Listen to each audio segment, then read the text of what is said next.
ਅਸੀਂ ਆਤੰਕਵਾਦੀ ਆ ਇਹ ਬੰਦਾ ਸਾਨੂੰ आतंकवादी देना है बंदा तुझे की जरूरत है तू आतंकवादी कहना जो पगड़ी पहनता है वो आतंकवादी है गुरु का भी तेरे को बताता हूँ आतंकवादी। पहले ये बताओ ये टर्बन के बारे में बोलता है ये कौन हुआ टर्बन के बारे में बोलने वाला? पाक हमारी शान है, ये टर्बन के बारे में क्यों बोल रहा है? ऊपर से कहता तू चांटे खा लेने मेरे को भी पेड़ के मारी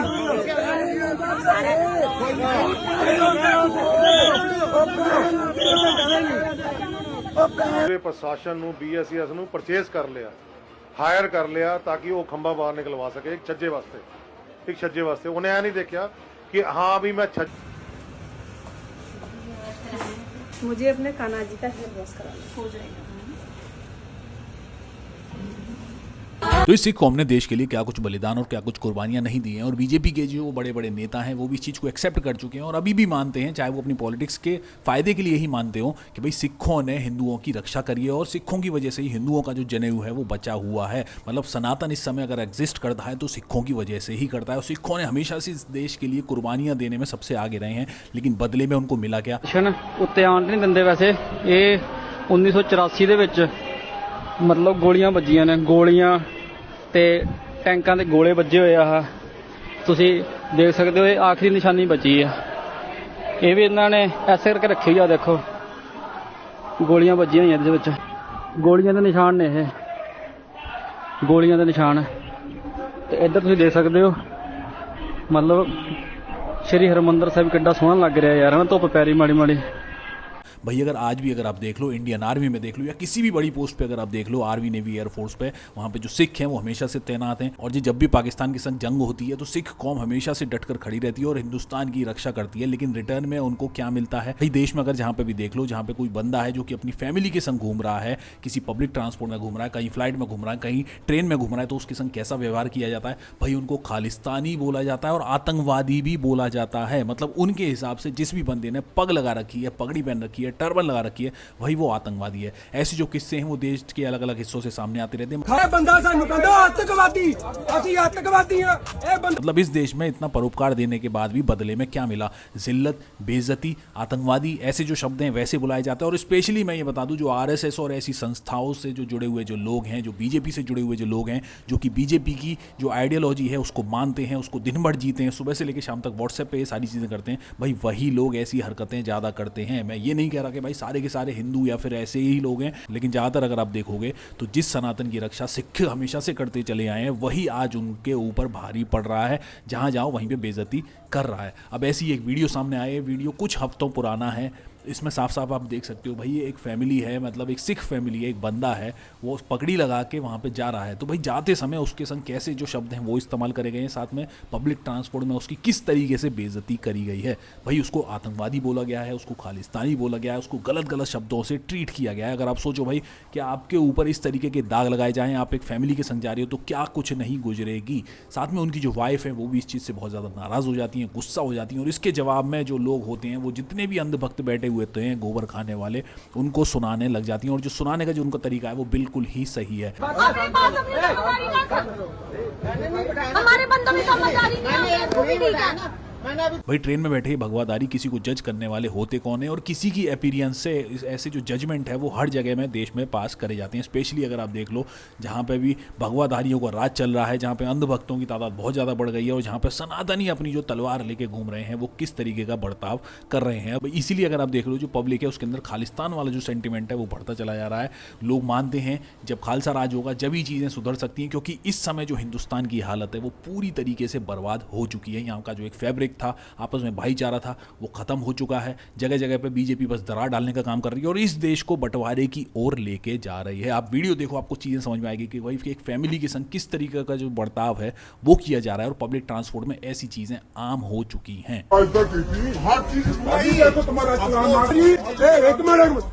बंदा सानू कहंदा आतंकवादी, ਅਸੀਂ आतंकवादी ਆ ਇਹ ਬੰਦਾ ਸਾਨੂੰ आतंकवादी देना है बंदा तुझे की जरूरत है तू आतंकवादी कहना जो पगड़ी पहनता है वो आतंकवादी है। गुरु का भी तेरे को बताता हूँ आतंकवादी क्या होता है, रुक तेरे को बताता हूँ।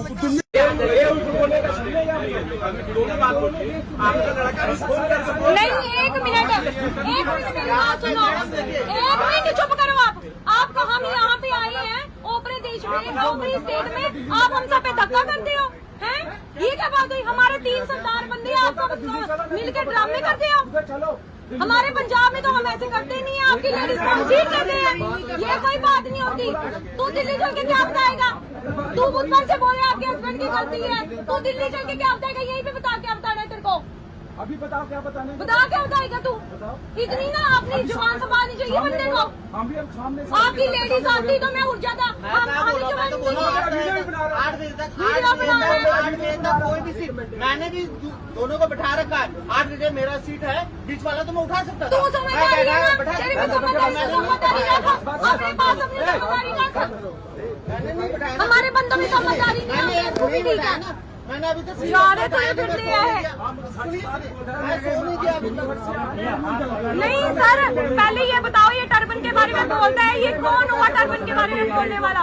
पाक हमारी शान है, ये टर्बन के बारे में क्यों बोल रहा है? ऊपर से कहता बहस नहीं है।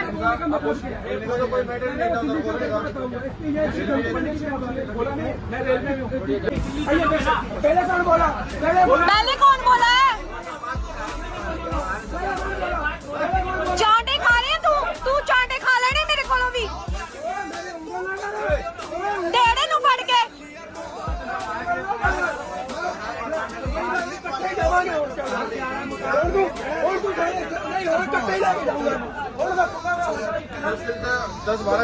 यही सर हम कह रहे हैं, 10-12 घंटे की बात है। नहीं रुक गए, खाना बना रही है ना। बैठना चाहता था। मैं रेलवे में नहीं हूँ, मैं उसके लिए केवल बोला कि 8 बजे दिल्ली में क्या है ये बता, तूने जो धमकी दी है दिल्ली में क्या है? तू ये बता दे बस। धमकी हमको बोला, चलो बोला आपने सुनिए खालसा, आप सुनिए, आपने खुद ही आपने बैठे सुनिए सर मेरी बटाई बोल आपने बोला हम पागल हैं आपसे। ठीक है, हम आगे से ध्यान रखना, आगे से ध्यान रखना। ठीक है, आगे ध्यान। अगर आप हमारी टर्बन की इज्जत नहीं ना करोगे, आप जैसे को हम पैरों में रोलते हैं फिर। सर मैंने आपके ऊपर गुंडागर्दी नहीं बोला, कुछ भी नहीं बोला, पर आप लोग जो फोन करके आदमी को बुलाना ये करना ये सही नहीं है। ये मेरा भाई है, ये मेरा बाप है, और सारा बाहर धनास लाइटों पे सरदार को कूट रहे हैं बहुत जोर से, 5-7 लड़के। ये देखो, तो सरदार की पग उतार दी है उन्होंने। ये देखो,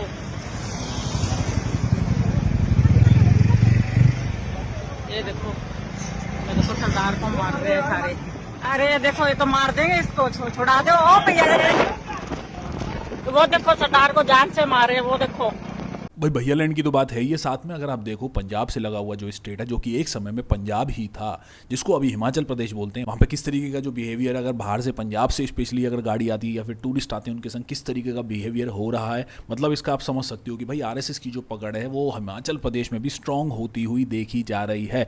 अगर भी आप देख लो भाई, वहाँ पे जो लोग हैं वो कैसा बिहेवियर करते हैं। अगर कोई पंजाब से वहाँ पे आ जाता है तो उसकी गाड़ी के संग उसके साथ हरेसमेंट किया जाता है। जो फैमिली बंदा आता है अगर टूरिस्ट घूमने के लिए, उसके साथ हरेसमेंट किया जाता है। लास्ट टाइम भी आपने ये चीज़ देखी है, और इस समय भी अगर आप देख लो कि कोई ट्रक ड्राइवर है या फिर कोई बंदा है अपने काम से जाता है तो भाई उसके संग अवैध वसूली की जाती है। इसी तरीके से एक वीडियो सामने आया इंटरनेट पे जो कि बहुत तेजी से वायरल हो रहा है, जिसमें एक बंदा है जो कि पंजाब से जाता है, जो वो साफ साफ ये चीज़ कह रहा है कि भाई वहाँ की जो पुलिस है वो उसके चपेट मार रही है, उसके संग हाथापाई कर रही है, उसके संग ज़बरदस्ती अपनी जो चीज़ें हैं वो करवाने की कोशिश कर रही है। मतलब इस तरीके का जो हैरेसमेंट है वो पंजाब से लगी हुई स्टेट हिमाचल में भी देखा जा रहा है। तो आप सोच सकते हो कि भाई जो भाईचारा है वो किस लेवल पर जा पहुँचा है, इस देश में जो दरार है वो कितनी ज़्यादा बढ़ चुकी है, और आने वाले समय में जो चीजें हैं वो कितनी खराब होने वाली हैं।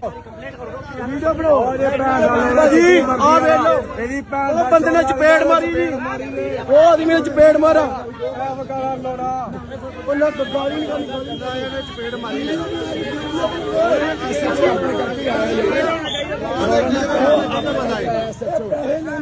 पैसे लगे अपना मारदा की तेरा काम है, चपेट मारदा चलान करे चपेट क्यों मारी?